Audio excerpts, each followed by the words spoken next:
उपनिषद वेदों का सार है और वेद ही देखा जाए तो महाभारत इन वेदों का अनुवाद करता है। महाभारत कम नहीं है।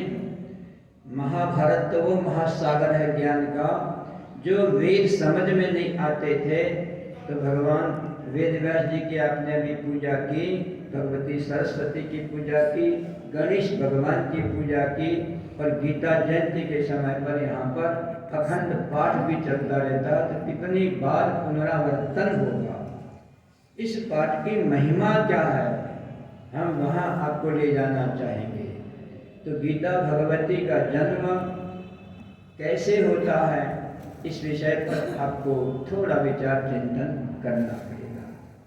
शेर जी हम ऋणी हैं, क्योंकि यदि शेर जी शायद इस कार्य को न करते, न होते हुए मैं नहीं कह रहा हूँ, पर इस कार्य को न करते तो आज विश्व के अंदर भी जिस प्रकार धर्मो विश्व से जगतः प्रतिष्ठा, जिस प्रकार धर्म पूरे विश्व की प्रतिष्ठा है, यदि गीता की प्रतिष्ठा मिली है तो हमें इन महापुरुषों के द्वारा मिली है। इसलिए हम जितना भी नमन करें उतना कम है। हम शेर जी को फिर पुनः पुनः याद करते हैं। महाराज ने शेर जी की बहुत सी कहानियां आपको कही जो हृदय को स्पर्श करती हैं। गीता का प्रारंभ और हमारे बीच गीता का प्रवाह, हजारों साल पहले गीता हुई, गीता का ज्ञान प्रवाहित हुआ। आज इसकी प्रासंगिकता क्या है? आज इस गीता का पर्याय क्या है?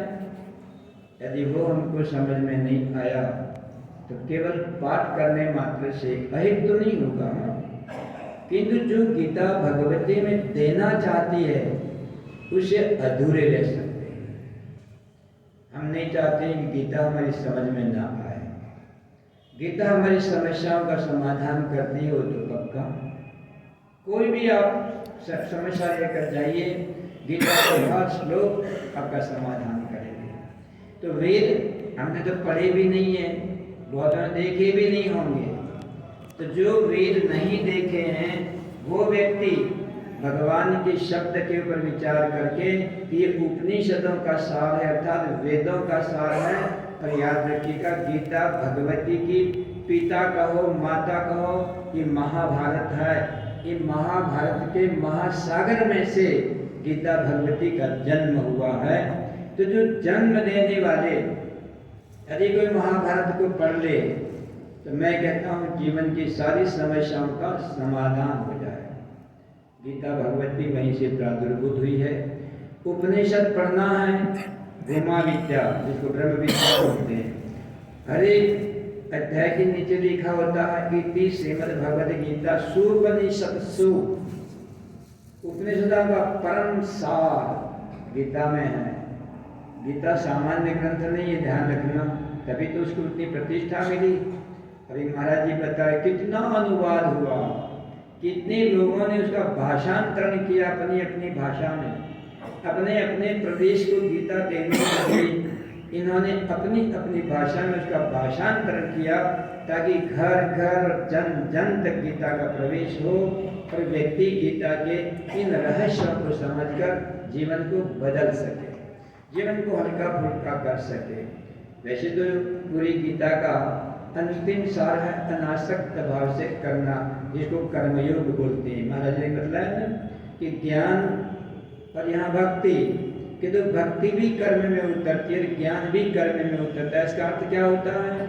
यदि ज्ञान व्यवहार में ना उतरा, यदि भक्ति भी व्यवहार में ना उतरी तो बांझ रहेगा ज्ञान और बांझ रहेगी भक्ति। इसलिए कर्मयोग सबसे श्रेष्ठ है। किंतु कर्मयोग का अर्थ होता है अनासक्त कर्मयोग। कर्म करने के बाद उस कर्म से संन्यास लेना। पहले तो विषाद से शुरू होता है, इसके आगे जैसे ब्रह्म विद्या की बात आई, योग विद्या भी। आपको योग विद्या सीखनी है, आपको ब्रह्म विद्या का ज्ञान प्राप्त करना है, आपको उपनिषद का ज्ञान प्राप्त करना है, तो मात्र एक गीता ही उसका उपाय है। गीता सुगीता कर्तव्य किम नहीं शास्त्र विस्तर ही। बहुत से शास्त्र पढ़ने की अपेक्षा केवल गीता सुगीता कर्तव्य। ठीक से यदि हम गीता पढ़ते हैं तो वही पर्याप्त होती है। या स्वयं पदनावश्य मुख पद्माद्विनिश्रता विनिश्रता सरक गई, भगवान श्री कृष्ण ने छिपा कर रखा होगा। यदि गीता का ही महात्मा नहीं तो गीता में हृदयम पार्थ क्या कह दिया? अरे कृष्ण ही पूरे ब्रह्मांड को नचा रहा है। कृष्ण जिसका वपु नटवर वपु बोलते हैं, किंतु जिस कृष्ण का शरीर ही इतना चमत्कारी है। जब अवतार आते हैं, अभी आपने अवतारवाद की बात भी की, अवतार हम सबके लिए उपयोगी होते हैं, उपादेय होते हैं। अवतार न होता तो हम तक अरे जो गोपनीय रहस्य हैं हमारे सामने प्रकट नहीं होते। अवतार लेकर इन रहस्यों को प्रकट करते हैं, पर किंतु रहस्य का रहस्य शरीर नहीं होता, मन नहीं होता, बुद्धि नहीं होती है। तो भगवान को बोलना पड़ा गीता में हृदयम पार्थ। ऐ पार्थ, गीता तो मेरा हृदय है। अब अंदाज लगा दीजिए हमारे अंदर सबसे कीमती क्या है? हृदय। और हृदय में कौन निवास करता है? परमात्मा। तो ये शब्द याद रखिएगा, गीता का एक एक अक्षर भगवान श्री कृष्ण का मंदिर है, और एक एक अक्षर में आपको भगवान श्री कृष्ण की झांकी दिखनी चाहिए। आप पाठ करके देखिए, यदि ये भावना रखेंगे तो सारे रहस्य आपके हृदय में उदित हो जाते हैं और जीवन बदल जाता है। धीरे से हम चलते हैं गीता के प्रारंभ में। वैसे तो गीता गंगोदकम पीत्वा पुनर्जन्म न विद्यते, अधिश्रेष्ठ गंगा का जल लें। भगवती गंगा में तो बहुत समय तक स्नान करने पर, इन तीर्थों का सेवन करने पर, उनमें स्नान करने पर कालांतर में जाके हमको उसका फल मिलता है। किंतु गीता गंगोदकम पीत्वा पुनर्जन्म न विद्यते। जो व्यक्ति भगवती गीता का पवित्र जल अर्थात गीता को पीता है, गीता को सुनता है नहीं किंतु गीता को पीता है। जब पीता है तभी तो प्यास बुझती है। तो थोड़े से अपने जीवन के अंदर थोड़ा मार्गदर्शन दीजिए, क्योंकि मैं समय के साथ रहस्यों को 2-3 बार आपके सामने रखने की कोशिश कर रहा हूँ, और महाराज जी की कृपा के द्वारा ही बोल पा रहा हूँ। नहीं तो आपको पता मैं तो पढ़ा लिखा भी नहीं हूँ, पर ये महापुरुष लोग मेरे चित्त में बैठकर अपनी वाणी को प्रकट करते हैं और धन्य मैं हो जाता हूँ। गीता जब तक समस्या नहीं होती है तब तक समाधान मिलता नहीं होता। जब तक रोग नहीं होता है तब तक औषधि ढूंढते नहीं। जब तक हमें अपने अज्ञान का पता नहीं लगता है तब हम ज्ञान के मार्ग पर चलते नहीं। जब तक भगवान की प्यास नहीं होती तब तक हम भक्ति का मार्ग ढूंढ नहीं पाते हैं। तो सबसे पहले तो समस्या खड़ी करनी पड़ेगी। हृदय पे हाथ रखकर आपको अपनी समस्या खोजनी पड़ेगी। जिसने समस्या नहीं खोजी है वो समाधान कैसे ढूंढेगा? तो पहली समस्या देखिए, शुरू होता है तो गीता जैसे, जैसे बांके बिहारी जैसे मंदिर के अंदर राधा रानी की मूर्ति ना हो, आश्चर्य है कि नहीं? आप जाते हो तो आपको लगा कभी कि बांके बिहारी के मंदिर में राधा रानी की मूर्ति नहीं है, वहाँ उनका विग्रह नहीं है? राधा वल्लभ, हालांकि पौराणिक तो नहीं महाराज जी, बांके बिहारी तो हमारे पौराणिक देवता हैं। बाकी जितने मंदिर हैं वो अपने अपने ढंग से बने हुए हैं। हम बांके बिहारी की बात करें तो ये वैदिक काल के, पौराणिक काल के, अवतारवाद के रहस्यों का मंदिर है। ये कितने भी मंदिर बन जाएंगे, बांके बिहारी की तुलना नहीं हो सकती। किंतु भूल भी नहीं हो सकती है कि बगल में राधा रानी ना हो। जानबूझ के तो नहीं किया होगा, समझ के किया होगा कि केवल बांके बिहारी। इसका अर्थ यह है कि राधा और कृष्ण दो नहीं है, शक्ति और शक्तिमान दो नहीं है। भक्त्यर्थम कल्पितम द्वैतम, अद्वैत आदपि सुंदरम। किंतु भक्ति के लिए दो होते हैं, तो यहाँ दूसरे की तो कल्पना है, याद रखिएगा। ये रहस्य है। बांके बिहारी के मंदिर में राधा जैसा यंत्र रख के और ऐसा सजाते हैं कि शायद बगल में राधा बैठी हो। भ्रम है, इसकी वास्तविकता क्या है? एक दो नहीं होते, दरवाजा बंद करवा देता, दो नहीं है, एक है, एक की प्रतिष्ठा है। तो परमात्मा की प्रतिष्ठा है, तो ध्यान रखिए इतनी बड़ी भूल जब बांके बिहारी के मंदिर में नहीं होती, वहाँ भी कोई रहस्य है। तो श्रीमद् भगवद गीता का जब प्रारंभ होता है तो इतनी बड़ी भूल कैसे हो सकती है? ध्यान रखिएगा। कहाँ से प्रारंभ होता है दिव्य गीता का? अरे हम कोई ब्याह शादी करते हैं, कोई भी कार्य करते हैं, हम गणेश जी की स्थापना करते हैं, विष्णु की स्थापना करते हैं, हम देवी देवताओं की स्थापना करते हैं। तो गीता का प्रारंभ हुआ तो किसके द्वारा प्रारंभ होता है? तो मैं आपको पूछ रहा हूँ, गीता का प्रारंभ कहाँ से होता है? धृतराष्ट्रवाच। समस्या है ना? गीता का पहला ही वक्ता कहिए धृतराष्ट्र है, क्योंकि धृतराष्ट्र सारे जीवन का मतलब सारे जीवन की एक समस्या का नाम धृतराष्ट्र है। यदि धृतराष्ट्र समझ में नहीं आया तो गीता का प्रारंभ कैसे होगा? तो पहले मैं अपनी समस्या तो देखूं, मेरी समस्या क्या है, मेरा रोग क्या है, कि गीता मेरे लिए औषध बन सकती है कि नहीं, गीता मेरे लिए उपयोगी हो सकती है कि नहीं, या केवल तोते के रटता ही चला जाऊंगा? रटने के लिए नहीं है, ये तो समझने के लिए है। यदि आपके जीवन की समस्या हल नहीं होती है तो देखिए समस्या खड़ी कर दी। और गीता जैसे अद्वितीय ग्रंथ का पहला वक्ता कैसा है? धृतराष्ट्र। आंखें हैं नहीं। देखिए, जो व्यक्ति कुछ देख ही नहीं सकता है, अच्छा या बुरा कुछ भी देख नहीं सकता है, इसको क्या कहेंगे? अंधा अथवा धृतराष्ट्र। जिसको यहाँ जीवन के अंदर, मेरे अपने जीवन के अंदर अच्छा क्या है और बुरा क्या है, यदि वो आप नहीं देख पाते हैं तो धृतराष्ट्र को ढूंढना मत, ये समस्या मैं हूं। यदि आप लौटकर अपनी ओर नहीं आएंगे तो गीता किसके लिए पढ़ रहे हो? क्या गीता किसी और को सुनाने के लिए पढ़ रहे हो? यदि आपको अच्छी और बुरी, धर्म और अधर्म, पाप और पुण्य, स्वर्ग और नरक, ज्ञान और अज्ञान, इन सब का आपको अंदर दिखाई नहीं देता है तो समझ लीजिए कि मेरे से शुरुआत होती है गीता की। उसका पहला पात्र मैं हूं और मेरा नाम धृतराष्ट्र है। दूसरा, धृत बोलते हैं ठग को, जो दुधारे होते हैं तो ठगते रहते हैं। राष्ट्र बोलते हैं संपत्ति को, किसी और की संपत्ति को जो व्यक्ति ठग के ले उसी का नाम धृतराष्ट्र।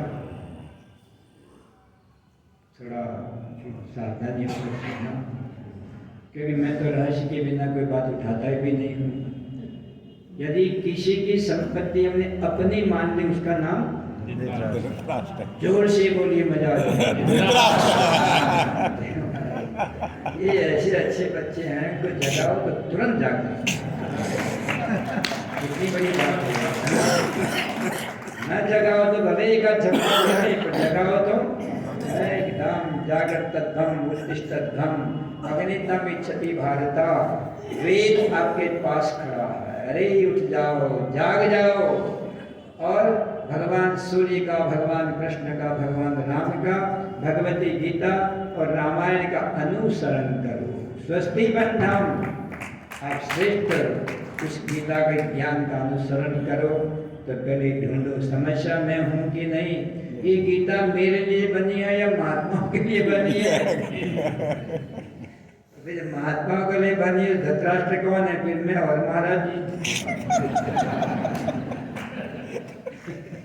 समझना पड़ेगा ना, क्या हमने किसी की संपत्ति हड़पी है? अब आप कहेंगे नहीं, हम तो अपने घर में बना के रहते हैं, अपनी कमाई खाते हैं। किंतु जिसके द्वारा कमाई खाई जाती है और कमाई की जाती है, वो शरीर किसकी धरोहर है? परमात्मा की परमात्मा की संपत्ति है। कि तो परमात्मा की संपत्ति को हमने हड़प पर अपनी बना ली। कौन है धृतराष्ट्र? मालूम पड़ता है मैं धृतराष्ट्र। परमात्मा की संपत्ति को मैंने अपनी मान ली। अरे पति पत्नी पिता पुत्र भाई बहन दुकान मकान सब परमात्मा की संपत्ति है। इसको मैंने अपनी मोहर लगा दी, ये मेरी है। इससे बड़ा धृतराष्ट्र कौन हो सकता है? यदि ये बात समझ में आ जाए तो गीता आपके लिए बनी है और एकदम दोनों धृतराष्ट्र के लिए तो है ही। क्योंकि आप तो कहते हो भाई तो महात्माओं के लिए बनाई है। अब समझ में आता है नहीं, प्रत्येक व्यक्ति के लिए बनी है। तो शुरुआत होगी तो देखिए समस्या, पहले इस समस्या को अपनी समस्या समझ लीजिए। कम से कम गीता जयंती जहाँ से गीता का प्रादुर्भाव हुआ है तो आज तो समझ लीजिए। धन है वो सेठ जयदयाल गोयनका जी जिनकी समझ में आ गई और गीता जैसे ग्रंथ के लिए गीता भवन की स्थापना क्या कमाल है। पैसा कमाने वाला बनिया इतना बड़ा काम कर जाएगा जहाँ बड़े बड़े संत भी उनके आगे झुकते थे। और बहुत सी बार तो महाराज जी साक्षात होता था तो शेर जी को बिठाया जाता था न्याय के लिए, निर्णय के लिए।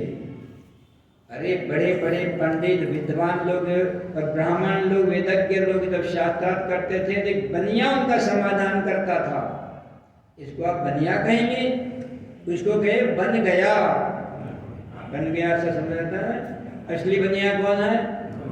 इस धरती के ऊपर आकर वो बन गया, उसी का नाम बनिया होता है।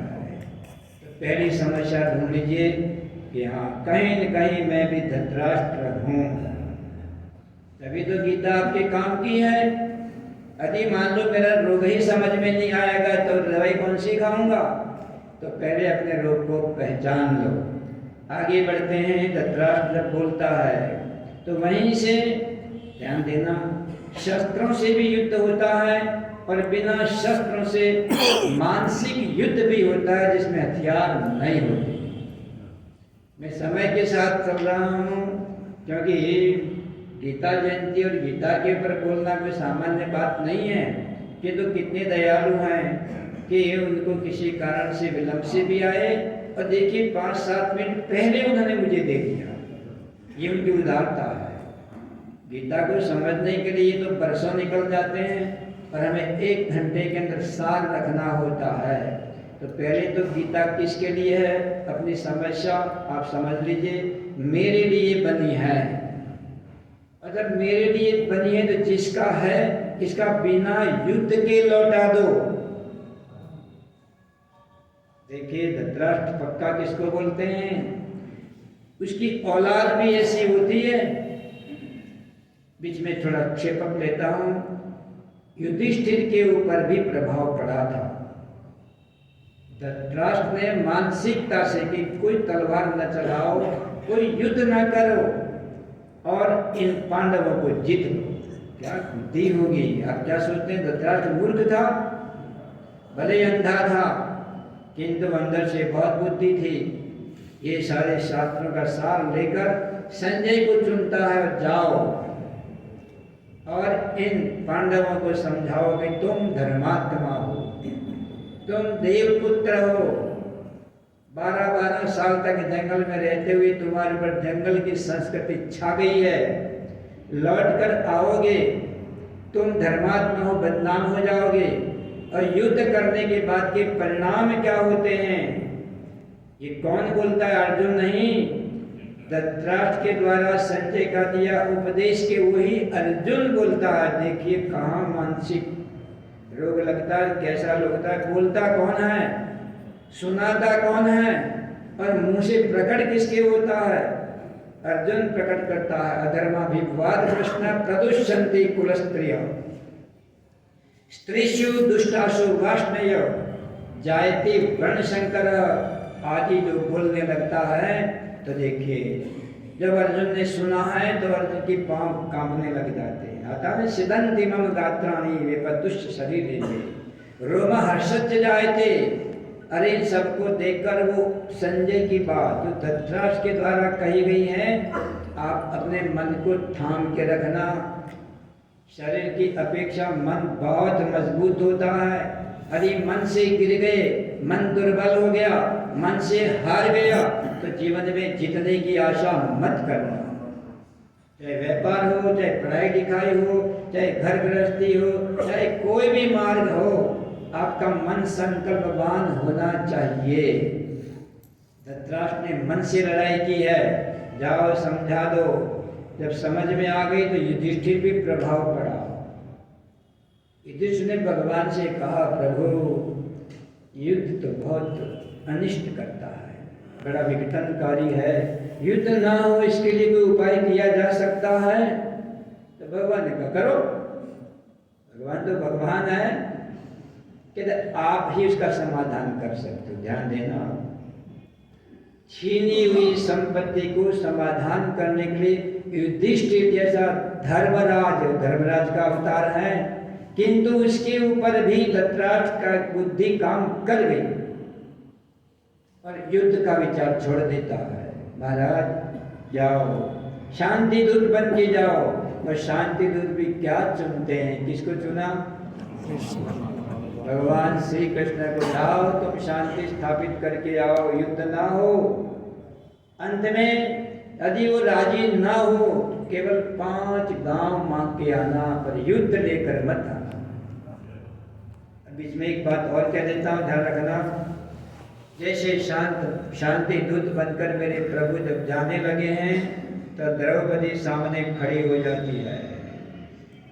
ये मेरे केश खुले हैं, किसी दुष्ट ने मेरे केशों को हाथ लगा दिया है भरी सभा में, पर मेरी प्रतिज्ञा है कि मैं जब तक दुशासन की छाती का खून से अपने बालों को नहीं धोऊंगी, तक मैं जुड़ा नहीं बांधूंगी। भगवान के सामने खड़ी हो जाती है, रोमांच होता है। आप भगवान की पूजा करते हो, भगवान क्या होता है? तो क्या जवाब मिलता है महाभारत में? कहते देवी, देखिए द्रौपदी को वस्त्र देने वाला व्यक्ति, द्रौपदी की लज्जा स्वयं वस्त्र बनकर लिपटने वाला व्यक्ति उत्तर क्या देता है वो आप समझना। आप समाज में रहते हो ना, तो समझना पड़ेगा। केवल गीता पढ़ने के लिए नहीं है, ये समाज का, राष्ट्र का मार्गदर्शन भी करती है, जीवन को घड़ती है। सामने खड़ी होकर बोलती, मेरे बालों का ध्यान रखना केशव। केशव जो उत्तर देता है, बाबू आर पार निकल जाना चाहिए। कहते देवी भगवती, मैं जानता हूं तेरा कितना अपमान हुआ है।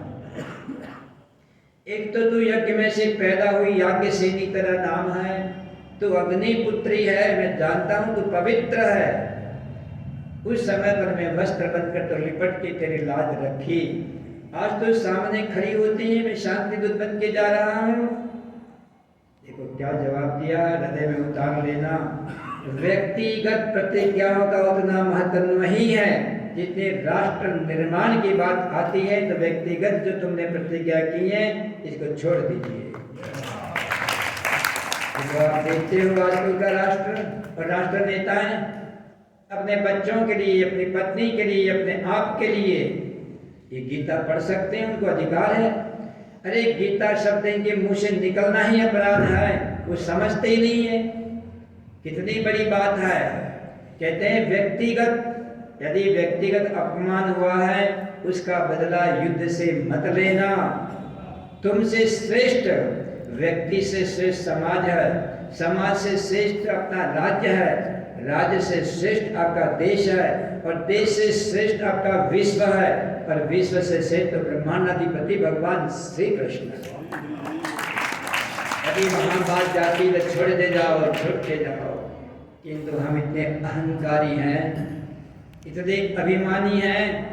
अरे अहंकारी चित्त में गीता का एक भी श्लोक का अर्थ नहीं जा सकता है, जगह ही नहीं है। अहंकार छोड़ दीजिए, अभिमान छोड़कर गीता को पढ़िए, समझदारी से गीता को पढ़िए, गीता जयंती सार्थक हो जाएगी। शिव जी तो अभी शरीर से नहीं है, कि तो आत्मा से गोविंद भवन के अंदर भ्रमण करते हैं और गीता भवन के अंदर भ्रमण करते हैं और गीता प्रेस में भी भ्रमण करते हैं।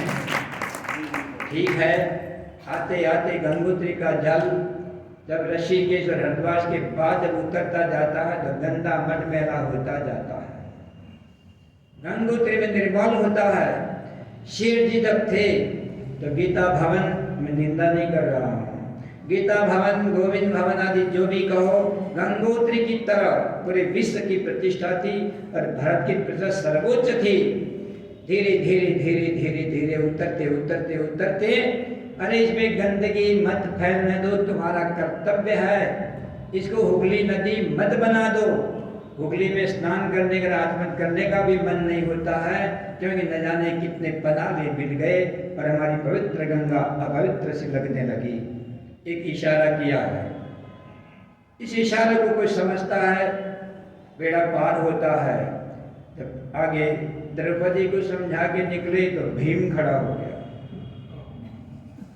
भीम ने कहा, भगवान जाते रहे हो, मेरी भी प्रतिज्ञा और मैं क्षत्रिय हूं, मैंने भरी सभा में प्रतिज्ञा ली है, जब तक दुशासन की छाती चीरकर इसका रक्तपान नहीं करूंगा और द्रौपदी के बालों को धोने के लिए मैं रक्त प्रदान नहीं करूंगा, मैं क्षत्रिय हूं, जीवित जल जाऊंगा। भगवान क्या उत्तर देते हैं? ठीक है, अपमान हुआ है, किंतु व्यक्तिगत अपमान के लिए राष्ट्र को दांव पर मत लगाओ। निकलेगा कोई नेता आजकल? एक भी नेता योग्य नहीं है। हाँ, ऐसा नहीं है, मोदी जी हैं, योगी जी हैं, परमात्मा ने हमको दिया है ये दो देव पुरुष आज हमारे हिंदुत्व का, सनातन धर्म का, हमारे शास्त्र का, आज पूरे राष्ट्र की रक्षा ये दो महापुरुष कर रहे हैं, मानना पड़ेगा ना। कोई दैवी शक्ति उतरी है, यदि दैवी शक्ति उतरी है तो उनकी रक्षा करना, और इसकी रक्षा का भार कैसे चलता है वो पता है। बम गोलों से मोदी की प्रतिष्ठा नहीं होती है, योगी की प्रतिष्ठा तलवारों से नहीं बनती है, उनकी शक्ति बनती है वोटों से। पहले एक बार थोड़ा भूल गया था मैं, याद रखिएगा, अपने हाथ की ताकत को पहचानना। केवल मोदी योगी चर्चा करने से बात नहीं बनती है। जब वोटिंग का समय आता है तो ये जो भिखमंगे लोग होते हैं, जो देश को खाए और कुरेले जा रहे हैं, वो लोग वोट देते हैं, और जो देश को चलाने वाले महापुरुष हैं वो सब गाड़ियां उठा उठा कर तीर्थों में स्नान करने जाते हैं। शर्म आनी चाहिए। गीता पढ़ते हैं और गीता पढ़ने के बाद भी राष्ट्र निर्माण की ताकत जो आपके पास है इसका उपयोग नहीं करते हैं। अरे नाव है, आप चलकर आप पार होना नहीं चाहते हैं, तो याद रखिएगा बहुत बड़ी बात है, ये आपके लिए कीमत चुकानी पड़ेगी।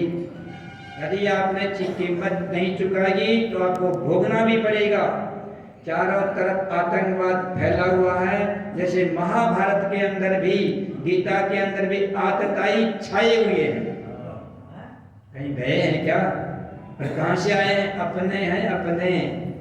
जिसको देश में रहने की जगह दी, जिसको भाई जैसी उपमा दी, ये हमारे हत्यारे बन चुके हैं। ऐसे समय पर चुपचाप मत रहना। गीता हाथ में लेने वाले आदमी को राष्ट्र की चिंता नहीं है तो इसको कैसे कहेंगे गीता का पाठक है? ये कृष्ण का भक्त है। सचेत रहना। आश्चर्य होता है कृष्ण भीमसेन के क्या जवाब देते हैं। अरे भीम, ये तेरी व्यक्तिगत प्रतिज्ञा है, तेरी प्रतिज्ञा पूरी है या ना हो, भले एक व्यक्ति आग में जल जाए, मैं देश को जलने नहीं दूंगा। अरे पढ़िए नेताओं, तुम महाभारत को पढ़ो, गीता को पढ़ो, गीता के छिपे हुए संदेशों को पढ़ो। यदि पढ़ोगे तो आप राष्ट्र की रक्षा पहले करोगे। अरे कुर्सी के लिए विपक्ष सारा इकट्ठा होकर क्या सत्यानाश पर तुला है। राम को नहीं मानता, कृष्ण को नहीं मानता, गीता को नहीं मानता, रामायण को नहीं मानता। ऐसे विपक्षी लोगों के हाथ में अपनी ताकत सौंपोगे? कम से कम पढ़े लिखे गीता प्रेमी जो गोविंद भवन के प्रेमी हैं, जो धार्मिक लोग हैं, इनको जागना पड़ेगा। और जब आप जाग जाओगे तो याद रखिएगा, वैकुंठ को धरती में लाने के लिए जो महापुरुष हमको मिले हैं, उनकी आशाओं को पानी मत भर देना, अपनी ताकत का प्रयोग करना, अपने गीता पढ़ ली। भगवान चाहते हैं शांति दूर करने के लिए, समझाते हैं, अरे भाई लड़ाई मत करो, लड़ाई बुरी होती है। तो देखो धृतराष्ट्र मन ही मन हंसता है, वाह वाह, हमने जो चाल चली वो काम आ गए। मन को संभालना, ध्यान रखना मेरे भाइयों। हे कृष्ण भक्तों, कृष्ण की नीति यदि आपके रग में उतर जाए तो जिस प्रकार दवाई हमारे रक्त में उतर जाती है तो हमारे रोगों के कीटाणु को नाश कर देती है, मार देती है और हमें एकदम स्वास्थ्य प्रदान करती है। इस कृष्ण की सूत्रों को, कृष्ण के शब्दों को, कृष्ण की नीति को अंदर उतरने दीजिए, अपने रगों में उतरने दीजिए और राष्ट्र रक्षा के लिए आपको तैयार रहना पड़ेगा। जाते हैं तो देखिए वो तो हंस रहा है, वाह वाह काम हो गया।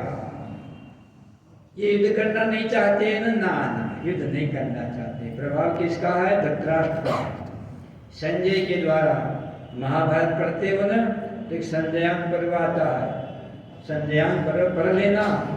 इस संजयान पर्व के अंदर ये बात लिखी हुई है, मैं मन गढ़ंत बात नहीं बताता। शास्त्रों से बाहर बोलने का अधिकार हमारा नहीं है। अभी महाराष्ट्र ने जितनी बातें की वो सब शास्त्र के अंतर्गत कही है। कोई भी समझदार व्यक्ति अपनी मनमानी नहीं कर सकता। अपने मनमाने अपने शब्दों के द्वारा प्रयोग करके आप तक तो पहुंचाता है। जैसे मैं हूँ, मैं रटाए रटाए शब्दों का प्रयोग नहीं करता हूँ, मैं बात शास्त्र की करता हूँ, शब्द मेरे होते हैं, मेरे शब्दों में मैं बोलता हूँ, तभी मैं अटकता नहीं हूँ। जो बात मुझको कहनी होती है वो मैं अपने शब्दों में आप तक पहुँचाता हूँ, जो गीता की बात है। इसको लगा कि बात बनती जा रही है तो उन्होंने धीरे से कहा, युद्ध तो नहीं करेंगे ना? नहीं नहीं, युद्ध नहीं करना चाहते। डर गए ना कि नहीं? समझ गए। डर नहीं गए, समझ गए युद्ध का परिणाम अच्छा नहीं। यदि युद्ध रोकना चाहते हो, आपकी बात युधिष्ठिर ने समझ ली है, 5 गांव दे दीजिए। कितने? 5 निर्वाह के लिए 5 पांडव हैं, कहते एक गांव से हम लोग अपना चला लेंगे, लड़ेंगे नहीं। देखिए पास में दुर्योधन बैठा हुआ है। ठगों की औलाद अच्छी हो सकती है। और देखिए दुष्ट बुद्धि वालों को नरकासुर उठाकर ले जाता है पाताल में। अपनी बुद्धि को दुष्ट मत होने देना, याद रखिएगा। दुष्ट बुद्धि वालों के जितने बुरे लोग हैं आपके साथ जुड़ जाएंगे पर आपको बुरा नहीं बहुत बुरा करवाएंगे। कहते ये दुर्बुद्धि है। तो नरकासुर ले गया पाताल में और इसके अंदर प्रविष्ट हो गया। अब महाभारत पढ़ना। नरकासुर ने दुर्योधन के शरीर में प्रविष्ट किया और उससे नरक जैसे काम करवाए। यदि आप अपने आप में दुर्बुद्धि हैं, सचेत हो जाना। इस वायुमंडल के अंदर कितने नरकासुर घूम रहे हैं। यदि आपको देखेंगे कि दुष्ट है तो घुस जाएंगे, आपसे बुरे से बुरा काम करवाएंगे। समय के अभाव में वही नहीं जा रहा हूँ, केवल मैं गीता पर वापस लौट रहा हूँ। 5 गांव।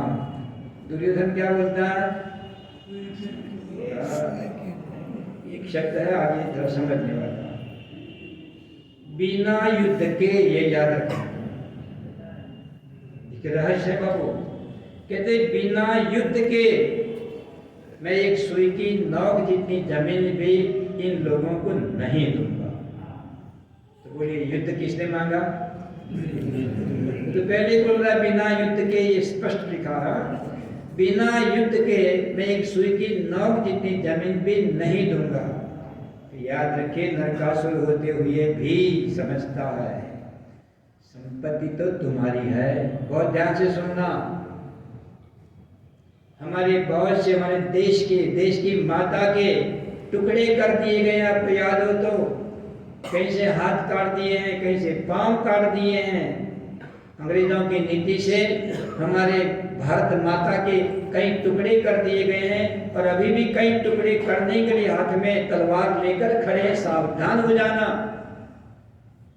जब दुर्योधन ने ये बात कही तो मैं कहता हूं इसके पीछे कितना रहस्य है। संपत्ति तो तुम्हारी है, अरे तुम नपुंसक क्यों बन रहे हो? अरे लड़ाई करके अपना हिस्सा मांग लो, ले जाओ। दुर्योधन को पता है कि मैं मारा जाऊंगा, हमारी हार होगी, किंतु ये युद्ध के लिए प्रेरणा देता है। तुम्हारी चीज को भी तुम लड़के नहीं लेना चाहते, उसको धर्म युद्ध कहते हैं। क्यों तुम युद्ध को अधर्म के हाथों में देते हो? इसलिए आपने देखा सबसे पहले क्या शब्द निकलता है? धर्म क्षेत्रे कुरुक्षेत्र समवेता, ये युद्ध सभा। धर्म क्षेत्रे, ये धर्म युद्ध है। तुमने अधर्म के हाथ में कैसे छोड़ दिया कि केवल 5 गांव लेना? तो मुझे 5 गांव लेने से अधर्म बढ़ेगा कि धर्म बढ़ेगा? समझ लीजिए आप, यदि कोई अधर्मी राज्य करेगा तो अधर्म बढ़ेगा कि धर्म बढ़ेगा? अधर्म बढ़ेगा। तो याद रखिए, अधर्मियों के हाथ में 1 इंच भी जगह नहीं होनी चाहिए। मैं तो धन्यवाद देता हूँ दुर्योधन को। वो कहता है कि मेरे जैसे अधर्मी को युद्ध करके मुझे मार के अपनी सत्ता, अपना राज हासिल करो ताकि धर्म की स्थापना। बहुत चीजें छिप जाती है बाबू, बहुत चीजें छिपा देते हैं, केवल बुरी बात। एक बार कैकेयी की बात ही मैंने बताई थी गीता भवन में, वहीं पर जोरदार, किंतु कोई भी व्यक्ति कैकेयी को समझने को तैयार नहीं है। हालांकि आज पूर्णाहुति है, इसलिए उन सूत्रों को नहीं लेते हैं, इन सूत्रों को समझ लीजिए, बिना युद्ध के नहीं। भगवान ने कहा जब आप युद्ध ही चाहते हो, आया था शांति के लिए, चलो युद्ध सही। 10 मिनट देखो, महापुरुष कितने दयालु होते हैं, अपना कीमती समय भी देते हैं। इसलिए हम लोगों को महान पुरुषों की संगति करनी चाहिए, क्योंकि ये हमको स्थिर करते हैं, वास्तविकता के ओर ले जाते हैं। युद्ध तो पक्का हो गया, युद्ध का न्योता लेकर अब भगवान लौटते हैं तो ये युधिष्ठिर पूछता है क्या बात बनी कि नहीं मानी, युद्ध होगा। भीमसेन चाहते थे युद्ध हो, द्रौपदी सहदेव नकुल चाहते थे युद्ध हो। अर्जुन के मन में तो वो संस्कार घूम रहे, ज्यादा समझदार मत बन जाना। अर्जुन ज्यादा समझदार है ना, तो देखिए धृतराष्ट्र की बातों का प्रभाव पड़ता है। अरे इन मूर्ख दुष्टों का प्रभाव पड़ता है उनके हमारे ऊपर। अरे जो दुर्योधन है उनके पर पढ़ने दो, कम से कम आप तो सुयोधन था कि आप तो युधिष्ठिर बनो। मैं एक बार गया था, एक ही बार गया मैं कलकत्ता में इस बार, तो मैं मालूम पड़ा कि नरक में जाने की जरूरत नहीं।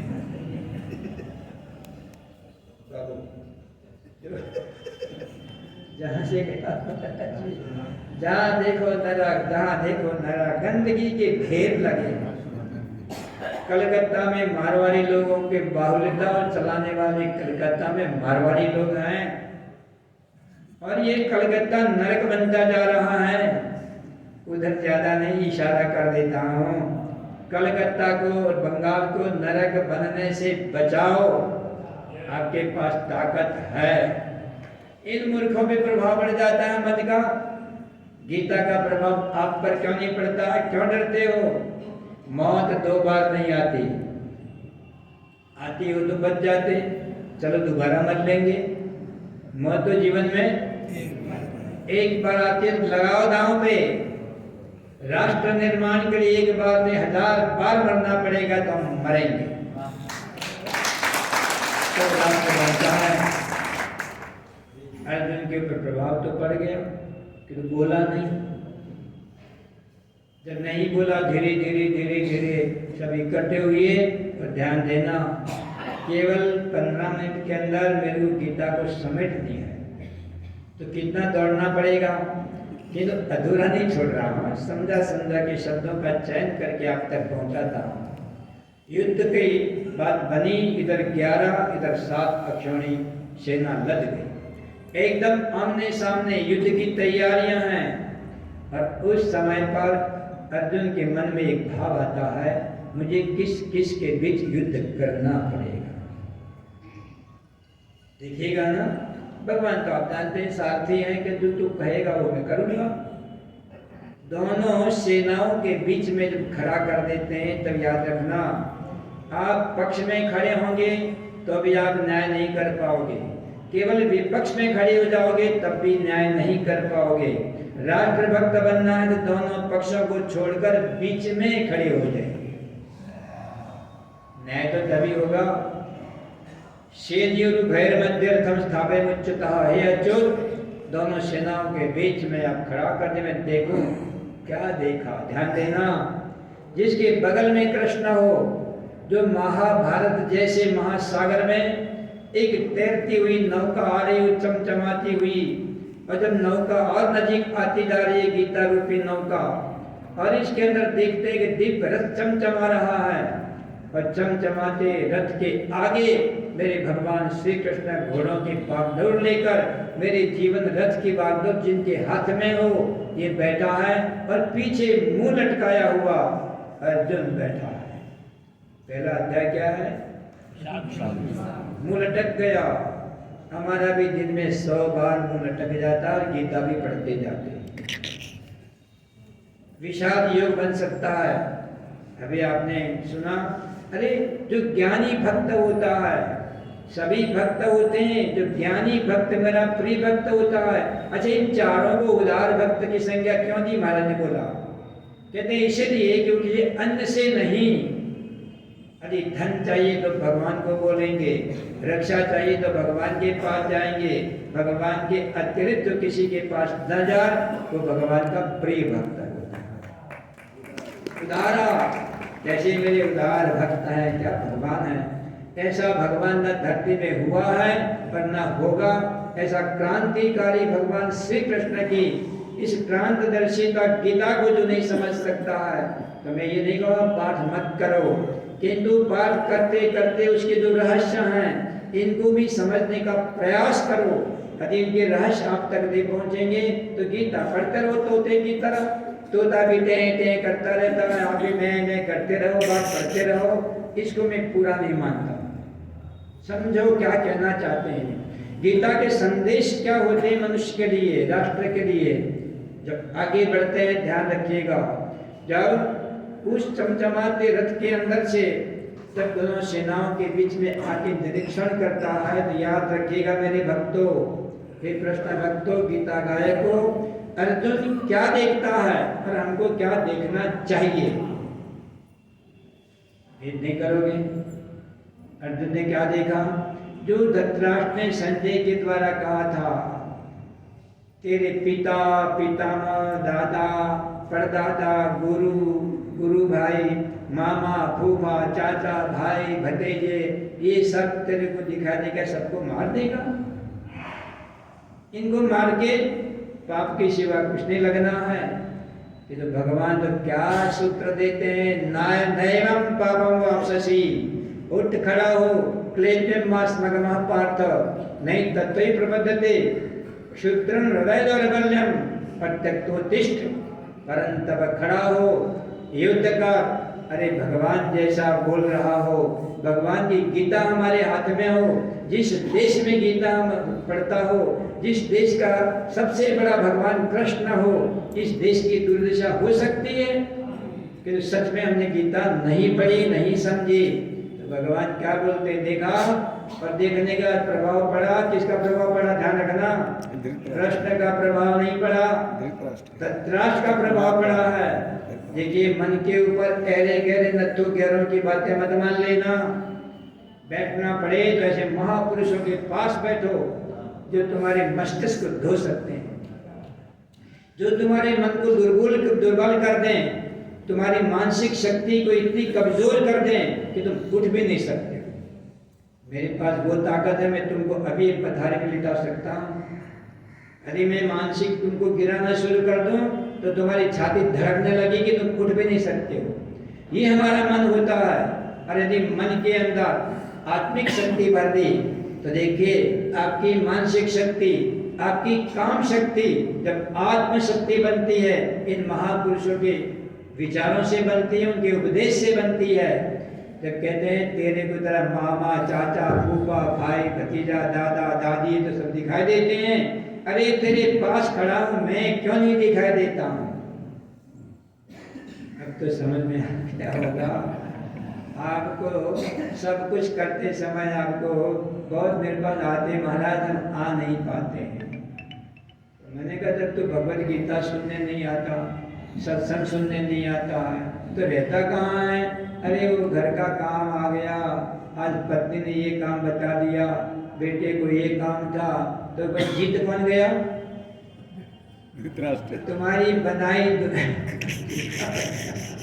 तुम्हारी बनाई दुनिया जो साथ चलती नहीं है वो जीत गई।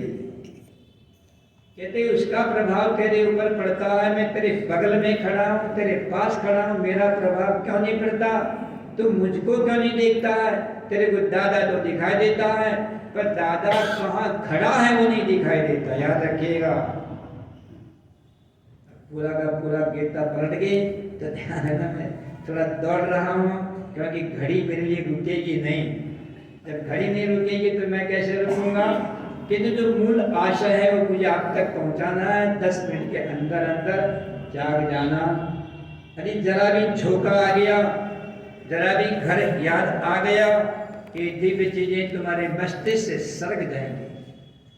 तभी तो हम ऐसे के ऐसे हैं। समझ, गाली नहीं दे रहा हूं, मैं तो अपनी बात कर रहा हूं। हम ऐसे के ऐसे ही रह जाएंगे। महात्मा लोग तो दोषों को भी अपने ऊपर लेते हैं। तुम तो बहुत अच्छे हो।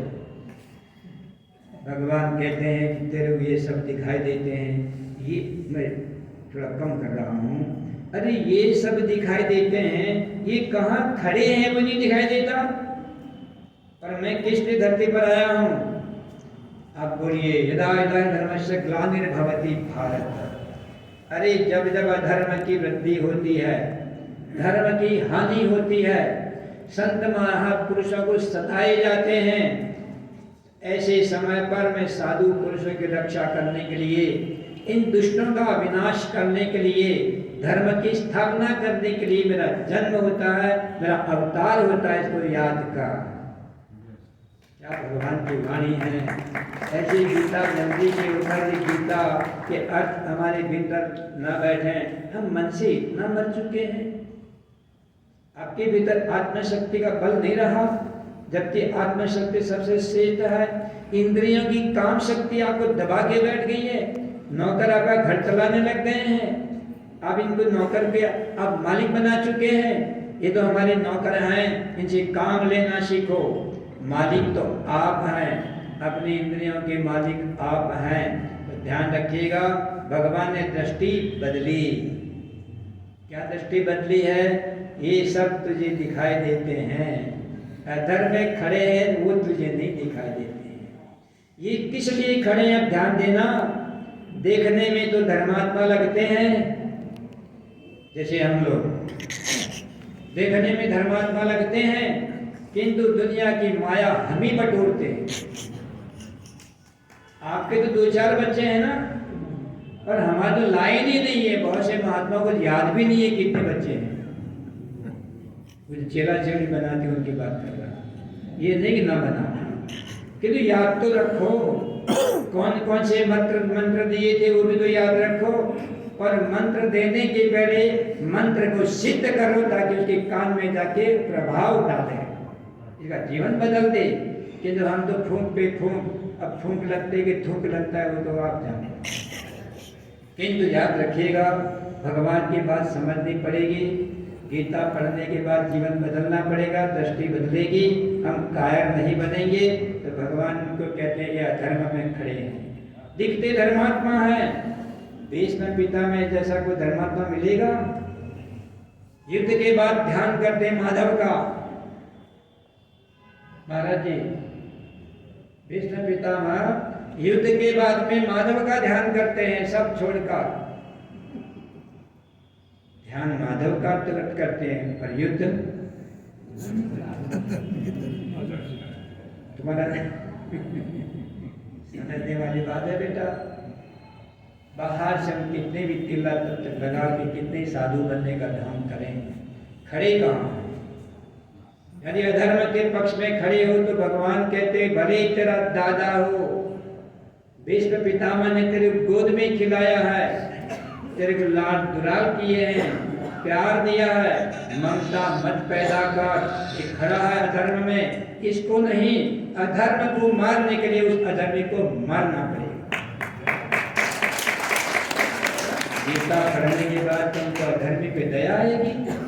आतंकवादी पे जो दया करने वाले लोग हैं, है ना, आतंकवादी यदि कोई कितना भी जघन्य अपराध कर लें तो विपक्षी जो कि दुर्योधन के औलादे हैं वो लोग खड़े हो जाते हैं, अरे अरे इनके ऊपर कोई अत्याचार मत करो। किसके ऊपर? जो अधर्मी है। और भगवान श्री कृष्ण क्या बोलते हैं? कहते भले ही धार्मिक दिखाई देता हो, दादा दिखाई देता हो, मेरा ध्यान करता है, अरे मरने के बाद मेरा ध्यान करने वाले को मेरे घर तो भेज दूंगा, पर जहां खड़ा है वहां तो मार ही दूंगा। क्या रणनीति है बाबू, गजब का है ना। हमारा महाभारत, हमारी गीता गजब की है। कहते भीष्म पितामह को मारो, कैसे मरेंगे पूछो। अब ये बात लंबी हो जाएगी, पूछा। पर क्या सत्यवादी लोग थे। आजकल तो धार्मिक भी सत्य नहीं बोलते हैं, वहां तो अधर्म के पक्ष में खड़ा होने वाले को पूछा जाता है तुम्हारी मौत कैसे होगी, बता देते हैं। ले आओ शिखंडी को, लगाओ बाण पे बाण और हमारी छाती चीर दो, देखो अपनी मौत को बता देते हैं। कौन? भीष्म पितामह। द्रोणाचार्य भी ऐसे योद्धा हैं। 18 दिन का युद्ध चला तो 10 दिन तो अकेले भीष्म ने लड़ा। और एक घोषणा हुई जब तक ये बुढ़ा मरेगा नहीं तब तक तुमको विजय मिलेगी नहीं। भगवान की नीति, बनो बनो कृष्ण भक्त बनो। ऐसे लोगों को तो छाल कपट पाखंड जो भी है, शाम दाम दंड भेद, इसको तो खत्म करो। ये दिखता है आपको धर्मात्मा जैसा, किंतु खड़ा कहाँ है? तो तिलक लगाने मात्र से आप ये मत कह देना कि राष्ट्रभक्त है। जो राष्ट्रभक्त होता है वो मोदी की तरह होता है, वो योगी की तरह होता है। और अब नए नए 2-4 योगी और पैदा हो रहे हैं। आप ठीक अपने हाथों का उपयोग करोगे तो देश मेरा वैंकुट बन सकता है।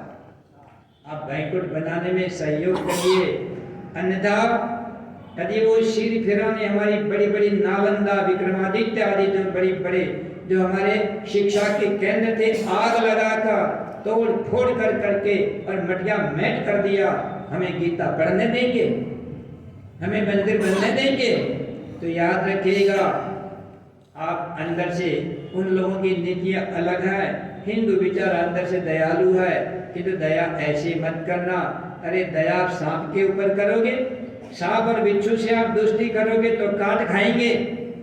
तो सांप और बिच्छू से दोस्ती करने की जरूरत नहीं है, याद रखिएगा। आगे चलते हैं।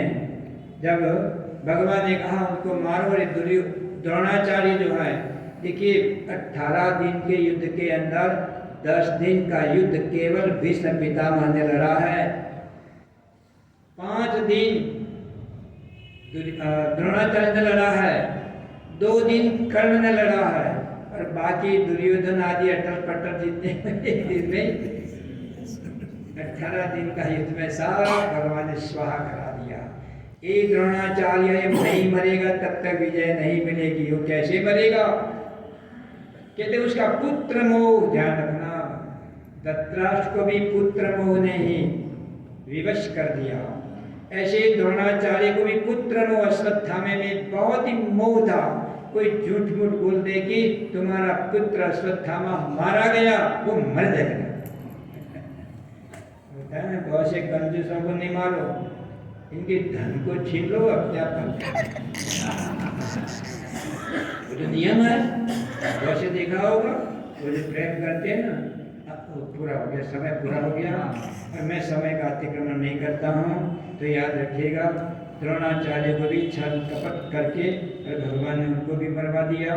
दुर्योधन को भी मरवा दिया और एक अच्छे धार्मिक राष्ट्र की उन्होंने स्थापना की। एक धार्मिक राष्ट्र की स्थापना करेंगे। उन्हीं के शब्दों के साथ मैं चाहूँगा कि गीता का अर्थ आपके हृदय में प्रकट हो। महापुरुषों की वाणी भाले की तरह घुसकर हमारे हृदय के अंदर वेदना पैदा कर दे देश के लिए। उन्हीं शब्दों के साथ आपको गीता का ज्ञान देकर आपको मजबूत करके परमात्मा जी पर आगे बढ़ने की प्रार्थना करता हूँ। इन्हीं शब्दों के साथ वाणी को विराम।